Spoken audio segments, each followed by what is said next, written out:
Let's talk pros and cons to this arrow rest. Now, a lot of the pros are the key features on the back of the package, so I'll cover those and just give you a quick synopsis of what they're selling.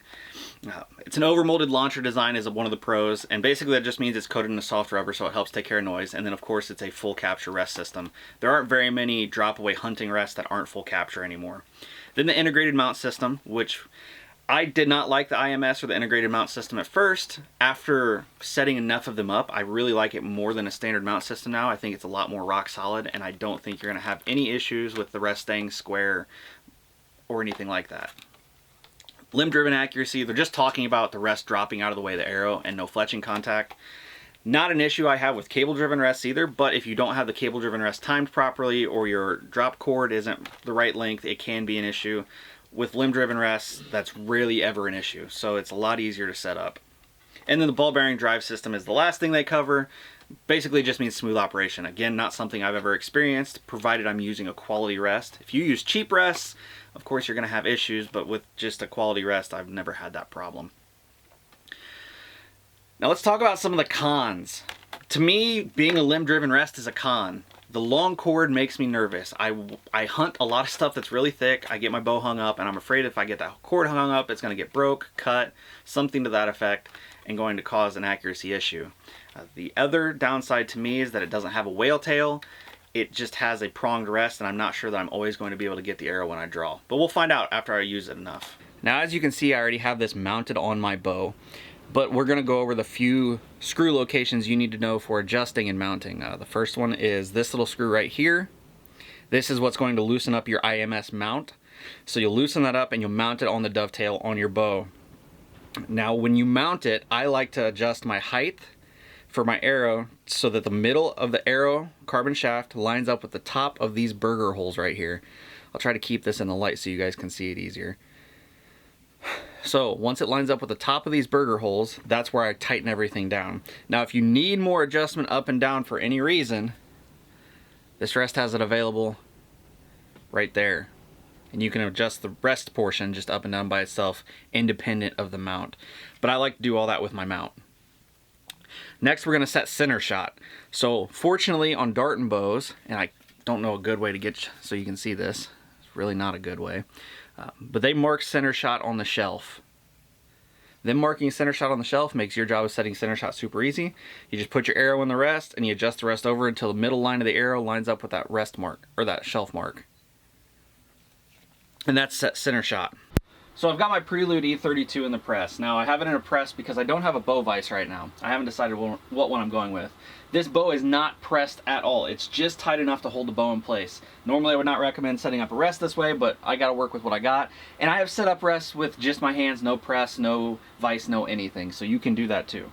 Now when you're setting up this rest, it is limb driven. That's why it has the longer cord. It goes down to your bottom limb, or it can go up to your top limb. Now I'm using the bottom limb in this example because I have a quiver up top and I don't want the cord interfering with that. If you wanted to do top limb, it's as simple as a screw switch from here to here. It's just a little screw switch and you can swap to which limb you go to.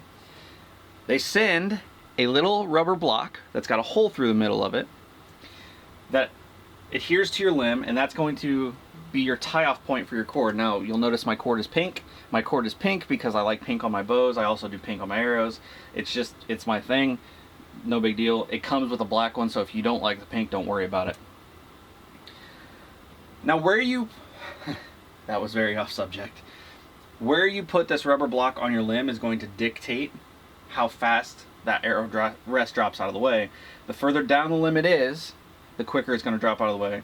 The further up the limb it is, the longer it's going to stay up. Now I don't want something that's going to stay up super long, but I also don't want something that's going to drop away quick. I want something kind of in between. So usually my marking point personally for my setups, where the limb starts to get fatter for the limb tips, I kind of like right in that area somewhere, just before it gets fat. So I'm going to go ahead and stick this block on. Now the adhesive it uses is really strong stuff, so make sure you get it right the first time. If you don't get it right the first time, you're going to have a hell of a time getting it back off and putting it back. You're going to have to forgive the shadows. I've got my light source right here so you guys can see really well. Alright, let's not screw this up after I just told you guys don't screw it up.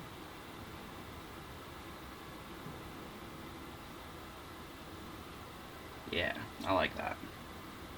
Okay, So now that that is stuck in place, we're going to run our cord down. We're going to run it through the hole on this rubber grommet piece. And when you do this, you want plenty of slack. It makes your life a lot easier. So this is it attached. Now you'll notice I am not, you can't really see it, but the rest is not tilted down. You could at this point tilt the rest down if you wanted to and tie it off, but because my bow is in the press, I want to be careful that the limbs aren't compressed any, so right now I'm just going to tie it off at this point. So what we're going to do is we're going to come through down here and I'm going to tie a basic square knot.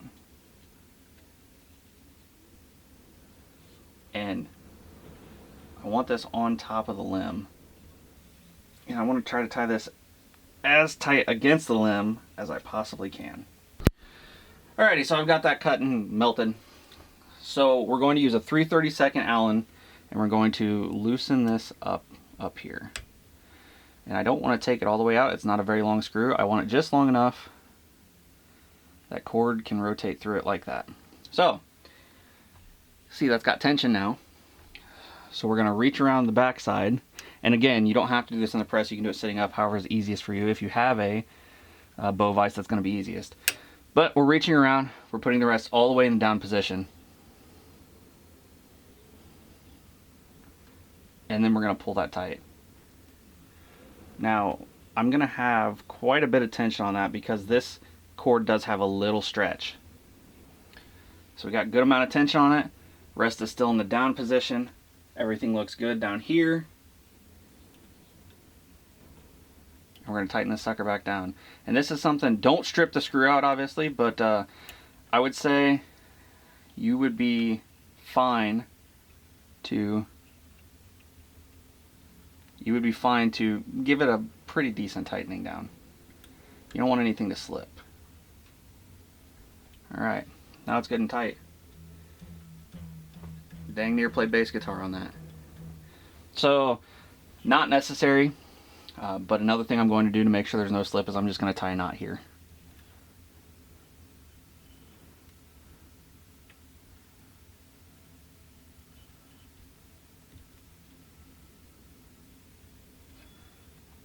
And I'll trim it, and I'll melt it. And the last step is installing your limb pad. You'll see the bow is now out of the press. The big thing with the limb pad is you're just going to want to stay in line with your arrow rest. And I like to put the back end of the limb pad under the front of the forks. So I like to put the back end of the limb pad under the front of the forks. That way, just in case there is any kind of bounce, it dampens that sound. And then you want to line up the middle of your limb pad with your center shot line. And that's adhesive too, easy install. So there it is, really simple install process. I'm excited to get to play with this rest and use it this year. I'm usually not a limb driven guy like I said before, but this rest I have high hopes for. If you have any questions, feel free to drop them in the comments, and that goes for any archery questions at all. You can also email me or you can text me. However you want to get a hold of me, I'm more than happy to help. Thanks for watching.